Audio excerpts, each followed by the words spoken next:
This slide discusses the patient-family educator objectives in regards to previous and/or current education sessions that would really focus on the patient's current physical and/or psychological needs.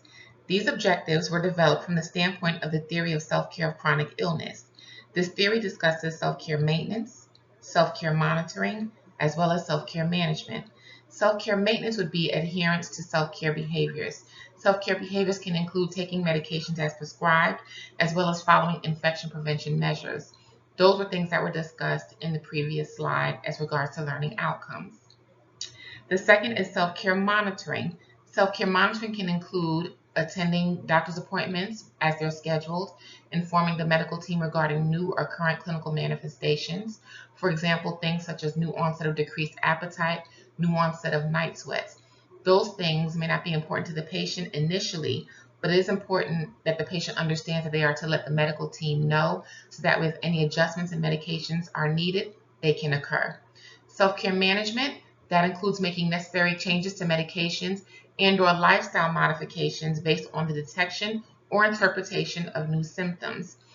Those necessary changes also go back into the self-care monitoring aspect. If there are any new current or clinical manifestations that occur, that way the patient and or the family knows that the new medications are needed to address those new clinical manifestations.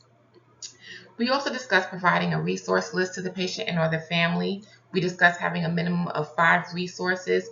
This resource list can fall under self-care maintenance as well as self-care management. Maintenance is that it addresses the current needs and the patient can continue to use that list. Self-care management, it would involve incorporating new resources as the patient's medical status changes. Evaluation for these objectives could be establishing a follow-up meeting or phone call within 7 to 14 days. This could be post-discharge or post-clinical appointment to discuss the patient's current medical status, if their current needs are being met, and if additional resources are needed. It is important for the resources that you also discuss with the staff educator. The staff educator is important in that is that you can provide more information so that way the resource list is as current as possible according to what the patients may need currently as well as in the future.